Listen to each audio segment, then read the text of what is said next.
Peletokan nyampe nggak sini? Tahu peletokan? Kalau orang dulu bilangnya peletokan, zaman sekarang dibuat modern, berubah namanya jadi lato-lato. Ini lato-lato terbit baru 3 bulan yang lalu Bu di Indonesia. Baru diviralkan 3 bulan yang lalu. Tapi subhanallah, Cikubang Sari ada lato-lato. Sukses dakwahnya lato-lato di Cikubang Sari. Beberapa hari yang lalu, saya sama teman-teman Garda Aswaja acara di Cimahi, Kampung Gunung Sari. Itu perjalanan dari Sampora 1 jam 40 menit. Jauh luar biasa. Jalan buat sampai ke itu kampung gak ketemu penduduk desa. Jalanannya gelap, udah gelap terjal jalanannya. Sampai di lokasi acara saya bilang sama supir sama anak-anak yang ikut, ini subhanallah acara ujung, buka HP sinyal jelek. Akhirnya saya bilang mungkin di balik tempat acara ini alam barzakh, saya bilang. Saking pelosoknya Bu. Maka saya naik ke atas panggung di Gunung Sari. Saya ceramah, assalamualaikum. Saya tausiah, begitu saya doa, mulai kedengeran dari belakang tok tak tok tak tok tak. Saya bilang subhanallah, ini desa baliknya alam barzakh. Sinyal jelek, penduduk sedikit, jalanan terjal. Tapi dakwahnya lato-lato baru 3 bulan sampai ke Gunung Sari. Bahkan di tempat saya tausiah, suara lato-lato itu masih bunyi Bapak Ibu sekalian. 4 bulan lalu saya sama Habib Rifki dakwah di Bangka Belitung. Harus naik pesawat, turun dari bandara, naik mobil lagi 4 jam ke lokasi. Itu di masjid jami'nya saya khutbah Jumat. Begitu saya khutbah Jumat, karena banyak anak kecil, di belakang ujung masjid bunyi juga lato-lato. Tok tak tok tak tok tak. Saya bilang saya naik pesawat 1,5 jam, turun bandara naik mobil 4 jam. Saya khutbah Jumat buat dengerin lato-lato. Ini umat akhir zaman. Baru 3 bulan lato-lato dakwah, sampai seantero Indonesia semua sampai tahu lato-lato. Betul? Saya mau tanya sama ibu bapak sekalian, kiai yang ceramah dari zaman dulu sudah ada apa belum? Ada Kiai Haji Hasim Asy'ari dari Jawa Timur, ada Kiai Haji Hashim Muzadi dari Jakarta. Habib yang ceramah dari dulu udah ada belum? Udah ada. Kalau di Kuningan ada Habib Ali Al-Kaf Cieri, ada Habib Abdullah Al-Kaf Cieri. Di Jakarta ada Habib Ali Kuitang, ada Habib Salim Jindan.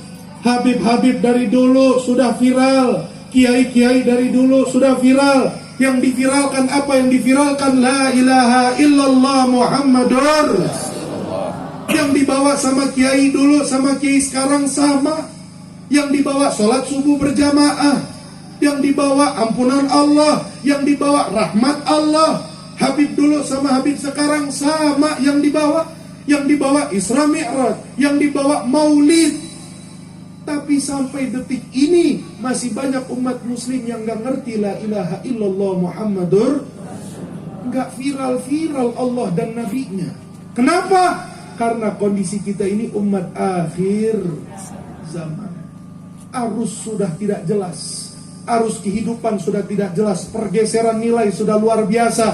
Kalau zaman dulu saya masih ingat Bu, Pak, zaman saya masih kecil aja, jangan yang tua-tua, nih saya yang muda. Zaman saya masih kecil, namanya ninggalin sholat, anak takut sama orang tua. Saya kalau pulang sekolahan udah ada PS, saya main PS 1. Itu luar biasa, main PS saya seneng banget Pak. Tapi kalau sudah waktunya adzan, Allahu Akbar, Allahu Akbar, itu televisi sama PS saya matiin. Habis saya matiin TV sama PS, tahu ngapain? Saya masuk kamar mandi, saya cuci muka. Habis saya cuci muka, saya buka sejadah. Ini waktu saya masih SD. Setelah saya buka sejadah, saya duduk depan TV.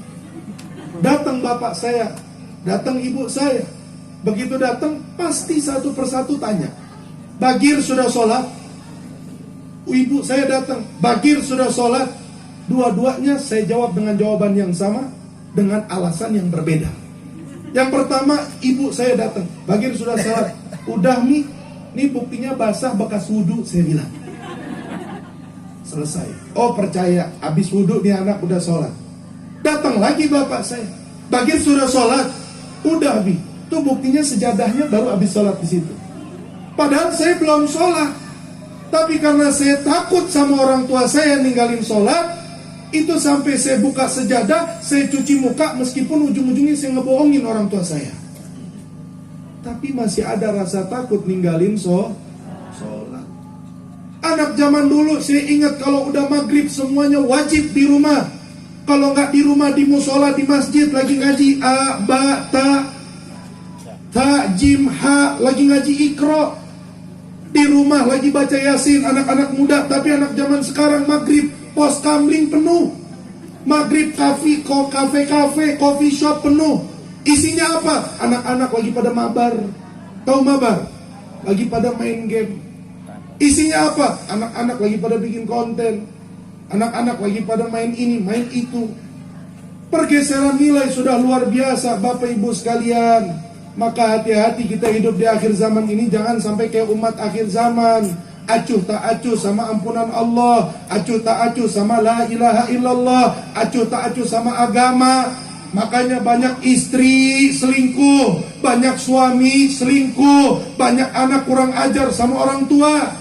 Tahu kenapa? Karena kita nggak punya filter, kita nggak punya saringan menghadapi fitnah akhir zaman yang luar biasa.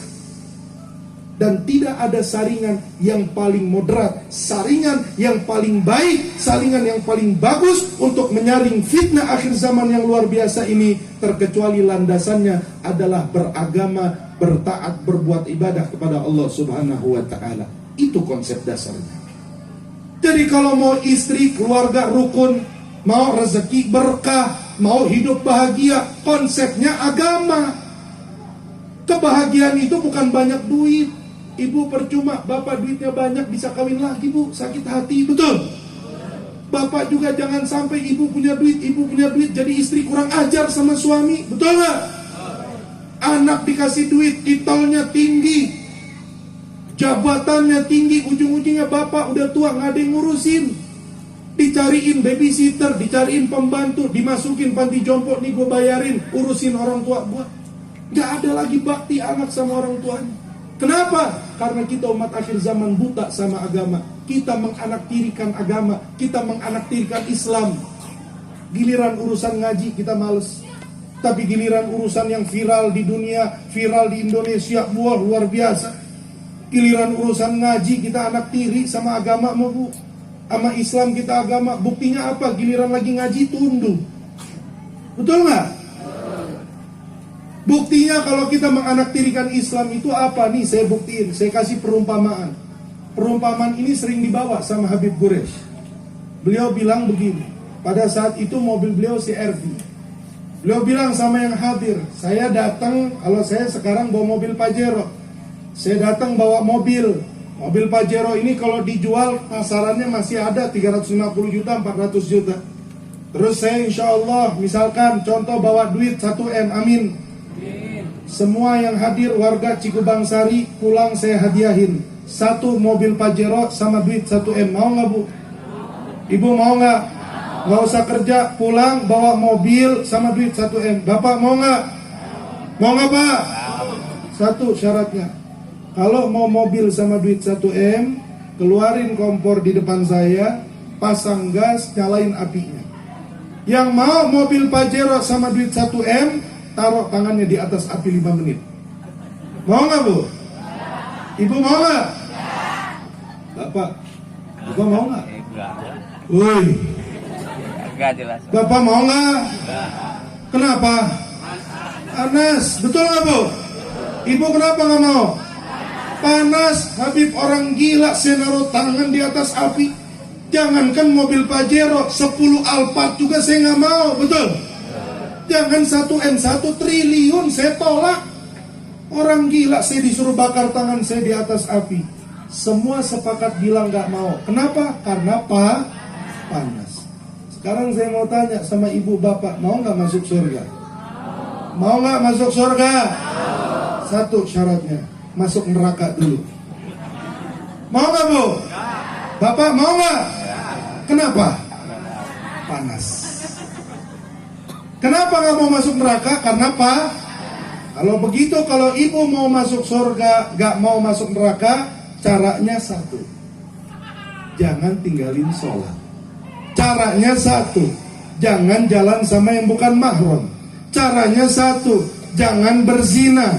Caranya satu. Jangan selingkuh. Caranya satu. Jangan cari rezeki yang haram. Caranya satu. Jangan buka aurat. Boleh masuk surga, gak mau masuk neraka, tapi taat sama Allah. Nyatanya yang zina banyak gak? Yang ninggalin sholat banyak gak? Yang buat maksiat banyak gak? Kenapa giliran perkara cuma nerak, cuma api dunia kita kagak mau? Padahal tandingannya Pajero, tandingannya duit 1 miliar, nggak mau. Kenapa? Karena panas api dunia. Giliran api neraka bilang kagak mau, tapi banyak yang masuk kelakuannya kayak orang api neraka, kayak penduduk ahli neraka. Ini kita menganaktirikan Islam, padahal api dunia kagak ada apa-apanya sama api neraka. Orang di api neraka sesaat, begitu dipindah ke api dunia 500 tahun. Di dalam riwayat di api dunia dia kedinginan, karena nggak ada apa-apanya api neraka sama api dunia. Tapi kita giliran perkara neraka, dengar ampunan kita acuh tak acuh. Urusannya rahmat kita bodoh amat, males dengerin gituan lagi. Sholat jamaah lagi, istighfar lagi, Isra Mi'raj lagi. Bosan bib yang lucu-lucu kayak sekali-sekali. Ini bukti kalau kita menganaktirikan agama Islam, kita menganaktirikan keimanan kita kepada Allah. Maka ibu bapak sekalian rahmati Allah subhanahu wa ta'ala, marilah di bulan Rajab, Sya'ban dan Ramadan Allah obral rahmat sebesar-besar. Ini Allah obral ampunan sebesar-besarnya. Kalau akhir tahun bulan Desember, ibu sama bapak ke Fajar sudah mulai banyak tulisan cuci gudang, betul? Akhir tahun sudah mulai banyak tulisan diskon 50%, obral besar-besaran. Kita datang ke mall di Cirebon, tulisannya cuci gudang semua. Itu perusahaan, mereka bikin cuci gudang, bikin diskon. Tujuannya apa? Tujuannya supaya laris, betul? Tujuannya supaya barangnya laku. Desember barang habis, Januari kulaan baru. Makanya mereka bikin diskon, harga 300 turun jadi harga 150. Nah, di bulan Rajab ibu bapak, Allah obral rahmat sebesar-besarnya. Di bulan Rajab ini Allah obral ampunan sebesar-besarnya. Tujuan Allah apa? Supaya laku ampunannya Allah, supaya laris ampunannya Allah. Sampai-sampai di bulan Rajab ini ibu bapak, setiap malam begini Allah turun ke langit bumi untuk berseru kepada makhluknya. Ya ibn Adam, wahai manusia, kata Allah, hai manusia, inni la astahi minkum.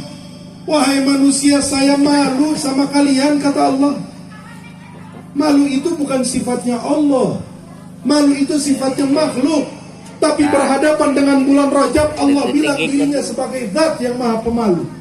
Kenapa Allah malu? Idrafa'a yadaikum. Kalau di bulan Rajab saya melihat kalian ngangkat tangan, wa taqulun ya Rabb, terus kalian bilang, ya Allah, ampuni dosa saya ya Allah. Ya Allah, saya butuh uang ya Allah. Ya Allah, saya butuh rezeki ya Allah. Ya Allah, saya butuh anak ya Allah. Butuh ini, butuh itu, minta sama Allah di bulan Rajab. Fa'aruddahu. Kemudian kata Allah, saya tolak doa hamba tersebut. Saya sifati diri saya sebagai zat yang maha pemalu, kata Allah. Allah malu bu, mau nolak doa kita. Allah malu mau mulangin kita tangan kosong. Tapi jangan sampai sudahlah bulan Rajab Allah obral ampunan, bulan Sya'ban Allah obral rahmat, tapi justru kita lari dari ampunan Allah. Justru kita lari dari rahmat Allah. Kita ini sekarang lagi paceklik ampunan. Sekarang ini kita lagi haus sama rahmat. Ini bulan Rajab waktunya hujan turun.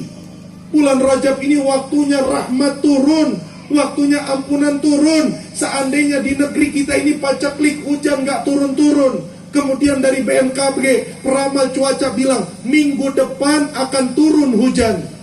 Itu semua orang kampung berbondong-bondong, buka torennya, buka tekoknya, buka sumurnya, taruh ember di depan rumah. Supaya apa? Supaya kita bisa dapat nampung hujan dari Allah, hujan dari langit. Karena sudah paceklik, pohon-pohon mati, sawah semuanya kering. Kita mau nyari air susah, buat mandi luar biasa. Semua buka sumur, buka toren, karena ingin menyambut air hujan yang akan turun. Begitupun bulan Rajab. Sekarang kita paceklik, ampunan. Dosa kita banyak, Bu. Dosa kita banyak, Pak. Kita cuma butuh ampunan dari Allah. Kita butuh rahmat dari Allah. Jangan sampai ampunan Allah turunin, kita tutup, kita punya sumur. Begitu rahmat Allah turunin bulan Sya'ban, kita tutup, kita punya toren. Sambut ampunan Allah dengan amal saleh. Sambut rahmat Allah dengan amal ibadah. Jangan belagu, yang harta dengan hartanya, yang jabatan dengan jabatannya, yang ilmu dengan ilmunya. Percuma banyak harta, gak ada imannya. Percuma tinggi jabatan, gak ada Islamnya. Percuma banyak ilmunya, tapi imannya kosong. Lihat Korun, hartanya banyak Korun hartanya. Sampai dijuluki harta Korun sekarang. Tapi ketika nggak ada keimanan di dalamnya, jadinya jadi Korun. Lihat Fir'aun, kurang tinggi apa jabatannya Fir'aun. Dia sampai mengaku Tuhan dan dipercaya oleh kaumnya. Tapi karena nggak ada iman, jadinya Fir'aun. Lihat Iblis. Iblis ilmunya kurang apa? Malaikat Jibril ngaji sama Iblis. Tapi karena nggak ada iman di dalamnya, jadi Iblis. Kita jangan pernah bangga dengan harta yang kita punya, bangga dengan tahta yang kita punya, bangga dengan ilmu yang kita punya. Boleh jadi harta, tahta, ilmu yang kita punya justru akan menghancurkan kita, membinasakan kita kelak di hadapan Allah Subhanahu wa ta'ala. Belagu dengan ilmunya, nanti di hari kiamat dia yang pertama masuk ke dalam nerakanya Allah, karena ilmunya tidak mengantarkannya kepada sujud kepada Allah. Hartanya banyak, bangga luar biasa, justru nanti di hari kiamat dia yang paling terakhir masuk surga, karena paling banyak hisabnya di hadapan Allah. Tahtanya paling tinggi, nanti di hari kiamat justru dia orang yang paling bangkrut, karena banyak dituntut oleh rakyatnya tentang kezaliman yang dia lakukan. Jadi hati-hati, kita semua bakal tanggung jawab. Ibu, bapak, saya malam hari ini saya bersumpah dengan demi Allah, dengan nama Allah saya bersumpah, saya dan Anda yang hadir pada malam hari ini, kita akan disidang di hadapan Allah Subhanahu wa ta'ala. Pada kondisi sidang, persidangan Allah. Jangan dikira persidangan Allah kayak di dunia. Kita kalau disidang di dunia, pengadilan kita duduk, ada AC, duduknya sofa, kursinya empuk. Diantar ke persidangan pakai mobil, disiapin makan, disiapin minum. Tapi nanti persidangan Allah Subhanahu wa ta'ala, ingat, matahari di atas kepala kita 1 jengkal. Kalau sekarang kita ke Afrika, negara yang iklimnya panas, kita datang ke padang pasir, bawa telur mentah, masukin ke dalam pasir, gak nyampe 5 menit itu telur bisa matang. Padahal matahari jutaan mil jaraknya di atas kepala. Tapi nanti di hari kiamat, matahari di atas kepala 1 jengkal, ibu bapak. Demi Allah, saya dan Anda akan menyaksikan hal tersebut. Di atas kepala 1 jengkal matahari. Ada yang tenggelam keringat sampai mata kaki, ada yang sampai dengkul, ada yang sampai pusar. Bahkan diriwayatkan kalau ada ibu bawa anak bayi, itu anak bayi bakal ditaruh di bawah kakinya untuk menjadi pijakan agar dia selamat dari tenggelam air keringatnya. Itu kita akan hadapi, Bapak Ibu sekalian. Dan 1 matahari bukan buat berame-rame. 1 kepala, 1 matahari nanti di yaumil kiamat. Demi Allah, itu akan kita hadapi, Bapak Ibu sekalian. Yang kita pijak bukan tanah. Kalau panas di dunia, kita masih bisa neduh di bawah pohon. Panas di dunia, kita masih bisa neduh di dalam rumah. Panas di dunia, kita masih bisa masuk ke dalam sungai supaya dingin. Tapi nanti di yaumil qiyamah, pijakan yang akan diciptakan oleh Allah terbuat dari perak. Maka bayangkan perak memantul cahaya matahari dari atas kepala, bagaimana kondisi panasnya luar biasa pada saat itu. Jangankan kita, para nabi dan rasul akan mengeluh karena panasnya pada mahsyar nanti di hadapan Allah Subhanahu wa taala. Hati-hati Bapak Ibu sekalian. Pada kondisi seperti itu kita mau minta tolong sama siapa? Sama duit yang kita punya mana? Duitnya justru menjadi sebab kita dihisap. Sama jabatan yang kita punya mana? Jabatannya justru menjadi sebab bangkrutnya amal ibadah kita. Sama ilmu yang kita punya, dia ceramah sana sini, dia tausiah sana sini, tapi dia jauh dari pengamalan ilmu tersebut. Justru ilmunya membinasakannya kelak di yaumil qiyamah.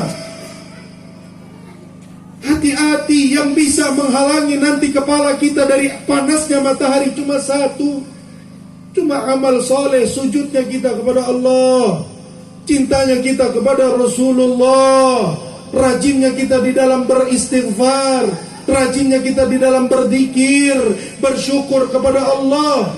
Maka mereka yang rajin majlis ta'lim, mereka yang rajin ibadah, yang rajin salat, pada saat orang-orang tenggelam dengan air keringatnya, mereka akan duduk di atas mimbar, di bawah atap naungan, di hari tiada naungan kecuali naungan Allah Subhanahu wa ta'ala.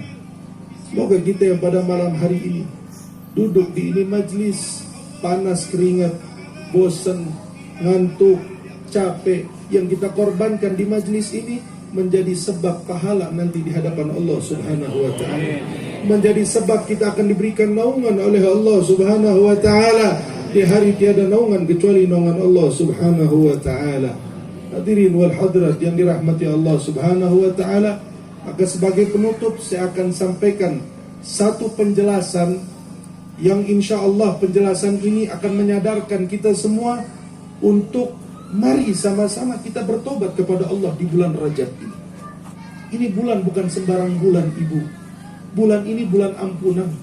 Allah buka ampunan luas sekali buat mereka yang mau minta ampun sama Allah. Sebanyak apapun dosanya kita, sebanyak apapun maksiatnya kita, yakinlah bahwa kita punya tanggung jawab untuk meminta ampun atas dosa dan maksiat yang kita lakukan. Nanti ketika hari raya Idul Fitri, di mana Nabi mengatakan hari itu adalah hari kemenangan, Sayyidina Ali bilang hari itu adalah hari raya untuk mereka yang diampuni dosanya oleh Allah. Jangan sampai pada saat hari raya justru kita masuk ke dalam jurang doanya malaikat Jibril. Pada saat hari raya, Nabi ketika hendak berkhutbah Idul Fitri, Nabi naik ke atas mimbarnya, di mana anak tangga mimbarnya Nabi jumlahnya ada 3 anak tangga. Pada saat Nabi naik ke tangga yang pertama, datanglah malaikat Jibril mengatakan, menyampaikan salam kepada Nabi, Assalamualaikum ya Rasulullah. Ya Rasulullah, izinkan Jibril untuk berdoa kepada Allah. Dan Jibril minta engkau agar sudi untuk mengaminkan doa Jibril. Maka Nabi pun mempersilahkan kepada Jibril, silahkan Jibril, kamu mau doa apa, saya akan aminkan. Maka pada saat Nabi mengangkat kakinya ke tangga yang pertama, mulailah Jibril berdoa kepada Allah. Beliau mengatakan, wailun, celaka, kata Jibril. Ba'uda, jauh dari rahmat Allah, kata Jibril. Untuk siapa? Liman adraka Ramadan falam yughfarlah. Celaka buat mereka umatmu ya Rasulullah, yang masuk ke dalam bulan Ramadan, keluar dari bulan Ramadan, namun dosanya tidak diampuni oleh Allah Subhanahu wa ta'ala. Jauhkan mereka ya Allah dari rahmat-Mu. Mereka yang sudah masuk di bulan Ramadan tapi enggan untuk bertaubat kepadamu ya Allah, mereka sungguh adalah umat Muhammad. Mereka sungguh adalah hamba yang sangat kurang ajar kepada Tuhan. Seakan-akan Jibril ingin memberikan penjelasan kepada kita, ingin memberikan satu keterangan, seruan kepada kita. Hai umat Muhammad, wahai hamba Allah, tidak sadarkah kalian begitu besar ampunan yang Allah bentangkan di bulan ini? Kemudian kalian enggan untuk bertobat kepada Allah. Kalian buat dosa sama manusia, kalian buat salah sama manusia, kalian mau minta maaf. Kalian ringan untuk mengucapkan maafkan saya. Kalian punya hutang sama manusia, kalian mau untuk bayar karena kalian malu untuk dibilang orang yang punya hutang gak bayar-bayar. Tapi kenapa giliran Allah yang kalian buat salah, kalian gak mau minta ampun? Allah yang kalian punya hutang, kalian gak mau bayar. Tidak sadarkah kalian akan dipertanggungjawabkan menghadap kepadanya? Kalian tidak tahu adabnya begitu pedih, wahai hamba Allah. Allah sudah caper sama kalian, tapi kalian gak mau sadar. Kurang ajar banget kalian. Makanya Jibril doa, jauhkan mereka dari rahmatmu ya Allah. Maka Nabi Muhammad SAW, setelah Jibril doa seperti itu, Nabi pun mengatakan amin, kata Nabi. Jibril doa dengan ketulusan kepada Allah, Nabi pun mengucapkan amin dengan keikhlasan yang luar biasa. Jibril yang baca doa, malaikat Jibril yang baca doa, Rasulullah yang mengaminkan. Saya mau tanya, kira-kira doanya diterima apa ditolak sama Allah? Bukan lagi diterima, ibu bapak. Langit-langitnya Allah akan robek menyambut doanya Jibril serta aminnya Rasulullah Sallallahu Alaihi Wasallam. Maka pantas kalau masuk bulan Rajab maksiatnya masih banyak, masuk bulan Sya'ban dosanya masih banyak, masuk bulan Ramadan buat dosanya makin rajin. Pantas kalau dia keluar dari bulan Ramadan kebaikannya makin hilang. Pantas dia keluar dari bulan Ramadan dosanya makin besar, maksiatnya makin jadi, selingkuhnya makin jadi, rezeki haramnya makin jadi. Kenapa? Dia nggak sadar, dia sudah masuk di dalam jurang doanya Jibril alaihissalam. Kenapa? Karena dia nggak menghormatin bulan-bulan ini.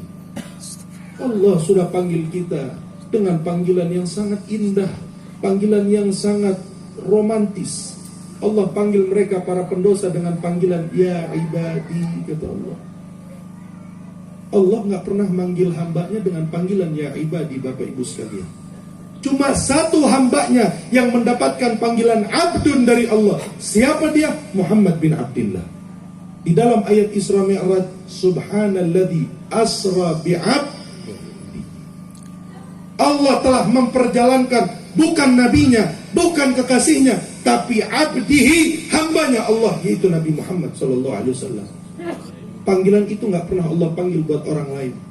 Allah panggil untuk puasa, Allah panggil dengan ya ayyuhalladzina amanu, wahai orang yang beriman. Allah panggil untuk salat, Allah panggil dengan panggilan ya ayyuhan nas, wahai manusia. Tapi untuk para hambanya Allah yang berdosa, para pendosa, Allah panggil dengan ya ibadi, wahai hambaku, kata Allah. Begitu romantis Allah kepada hambanya yang buat para pendosa. Wahai hambaku, alladzina asrafu ala anfusihim, kamu yang sudah lupa sama saya, kata Allah. Kamu yang sudah maksiat sama saya, kamu yang ulama tidak mengamalkan ilmunya, kamu yang orang kaya tidak menunaikan hak hartanya, kamu yang pejabat tidak menunaikan amanahnya, kamu yang suami tidak bertanggung jawab terhadap keluarganya, kamu yang istri yang kurang ajar sama suaminya, kamu yang anak yang durhaka sama orang tuanya. Wahai kalian hambaku para pendosa, apa kata Allah? La taqnatu min rahmatillah. Wahai hambaku, jangan kalian putus asa dari rahmatku. Aku masih buka pintu ampunan sebesar-besarnya untuk kalian. Kalian mau minta ampun, akulah tempatnya ampunan. Kalian mau minta rahmat, akulah yang memiliki rahmat. Jangan sampai nanti ajal menjemput kalian, sudah sampai ruh di kerongkongan kalian baru minta ampun. Kalian baru bilang Rabbi laula akhartani, ya Allah tunda dulu ajal saya ya Allah. Ya Allah saya mau sedekah ya Allah. Ya Allah saya mau taubat ya Allah. Maaf hambaku, kalau sudah ruh sampai di kerongkongan, aku gak terima lagi taubatmu. Sekarang aku panggil kamu dengan panggilan romantis, dengan panggilan yang indah. Tidakkah kalian mau kembali kepadaku? Kalian mau apa? Kalian mau apa, kata Allah? Kalian mau kebahagiaan? Kebahagiaan adalah milikku. Kalian mau apa? Kalian mau harta yang berkah? Ada di dalam diriku. Kalian mau apa? Kalian mau sakinah, mawaddah, rahmah, Kerukunan di dalam rumah tangga, saya tempatnya, kata Allah. Allah panggil kita, Bapak Ibu sekalian, di bulan ini. Kalian mau ampunan, saya yang punya ampunan, kata Allah. Kalian mau husnul khatimah, saya yang punya husnul khatimah. Kalian mau surga, saya yang menciptakan surga, kata Allah. Kalian takut masuk neraka, saya yang akan menjaga kalian untuk masuk ke dalam neraka. Allah panggil kita, Bapak Ibu sekalian, di bulan Rajab. Allah panggil ulamanya, dipanggil sama Allah. Ulama yang masih jauh daripada mengamalkan ilmunya. Allah panggil suaminya, Allah panggil istrinya, semua kita dipanggil sama Allah. Maka sambutlah panggilan Allah di bulan Rajab ini, Ibu Bapak. Siapin kita punya hati. Datang ke Allah bawa wadah yang bersih. Kita mau minta hadiah ampunan sama Allah. Kita mau minta hadiah rahmat sama Allah. Jangan kita bawa wadah isinya kotoran. Kalau kita minta hadiah sama pejabat, kita minta hadiah sama orang kaya, masa iya kita bawa wadah penuh dengan kotoran? Mustahil mereka bakal kasih hadiah. Maka bersihkan itu wadah mulai dari bulan Rajab ini. Taubatlah kepada Allah. Gak usah mulai dari sholawatnya, gak usah mulai dari sedekahnya, gak usah mulai dari zikirnya, gak usah mulai dari ziarahnya. Mulailah dari taubat kepada Allah. Kembali kepada Allah. Tutup kita punya dosa, tutup kita punya maksiat. Sambut ampunan Allah, sambut rahmat Allah. Karena ketika kita sudah menyambut ampunan, menyambut rahmat Allah, pangkal kebahagiaan di dunia wal akhirah untuk kita semua. Pangkal kerukunan di dalam keluarga kita, pangkal kerukunan di dalam anak-anak kita, pangkal kesolehan untuk anak dan istri kita. Sambut bulan Rajab melalui Isra Mi'raj ini dengan bertobat kepada Allah. Yang maksiat berhenti maksiat. Yang buat dosa, usaha berhenti dosanya. Bulan Rajab bulan mulia. Jangan sampai kita hinakan bulan yang mulia. Masjid Syiarul Islam, masjid kebanggaan orang Kuningan. Ada orang pacaran di depan Masjid Syiarul Islam? Ada? Ada. Masjidil Haram adalah masjidnya orang Muslim. Ada orang pacaran depan Masjidil Haram? Ada? Depan Masjidil Haram, kenapa orang gak mau pacaran? Orang gak punya akal. Sudahlah di depan Ka'bah masih berani-berani dia buat dosa. Kenapa? Karena di depannya Ka'bah. Kenapa? Karena di depannya Masjidil Haram. Kenapa? Karena dia berada di tempat yang mulia. Makanya dia gak berani dosa. Di Masjid Syiarul Islam berani karena hanya Masjid Syiarul Islam. Makanya dia berani buat dosa. Bulan Rajab bulan mulia. Gak punya akal. Kalau sudah masuk bulan Rajab, bulannya ampunan, masih berani buat dosa, masih berani buat maksiat. Kalau di bulan lain gak ada masalah, tapi di bulan ini jangan kita buat maksiat sama Allah. Kurangin maksiatnya, kurangin dosanya. Orang banyak diberikan ampunan sama Allah di ini bulan. Maka Bapak Ibu sekalian dirahmati Allah Subhanahu wa ta'ala, melalui perayaan Isra Mi'raj, saya gak bahas Isra Mi'rajnya, tapi saya bahas bahwa Allah punya ampunan sedang menunggu kita semua. Di bulan Rajab Allah tunggu. Siapa yang mau ampunan dari kalian? Aku sudah siap memberikannya. Gak usah banyak-banyak nangis, gak usah banyak-banyak ibadah. Asal mau angkat tangan, ya Allah, bulan Rajab ini saya mau minta ampunan, ya Allah. Saya mau berhenti dosa dulu dah di bulan Rajab. Karena nanti akan ada bulan Sya'ban, nanti ada bulan Ramadan. Gak usah minta doa sama Allah, cukup stop maksiatnya, Allah akan berikan ampunan. Karena murah banget. Ampunannya Allah bulan ini murah banget. Rahmatnya Allah bulan ini murah banget. Maka pulanglah dari ini majlis membawa taubat kepada Allah Subhanahu wa ta'ala. Pulang dari ini majlis membawa tekad yang besar di dalam hati, niat yang besar di dalam hati. Bulan ini Habib, saya mau memuliakan bulannya Allah. Mudah-mudahan yang Habib sampaikan tadi saya dengar dan saya bisa amalkan. Saya bisa pulang dari ini majlis, saya perbaiki ibadah saya perbaiki salat saya perbaiki zikir saya perbaiki salat berjamaah saya perbaiki bakti saya kepada orang tua, saya perbaiki bakti saya kepada suami, saya perbaiki cara mencari rezeki saya. Kalau emang betul yang Habib bilang, ridha Allah, cinta Allah, Ampunan Allah merupakan pangkal daripada kebahagiaan. Saya pengen bahagia, Habib. Saya pengen senang, Habib. Saya pengen gembira. Kalau pengen bahagia, pengen senang, gembira, mulai saat ini pulanglah membawa penyesalan yang luar biasa terhadap dosa yang kita lakukan. Pulang bawa taubat kepada Allah. Maka mari sama-sama kita tutup majelis kita pada malam hari ini. Insya Allah dari apa yang dijelaskan 1 jam full tadi, insya Allah sudah tumbuh tekad dalam hati, tumbuh niat di dalam hati. Tinggal satu yang kita butuhin. Kita butuh taufik dan hidayah dari Allah. Karena kita nggak bisa ibadah kalau nggak hidayah dari Allah. Kita nggak bisa tobat kalau bukan karena taufik dari Allah.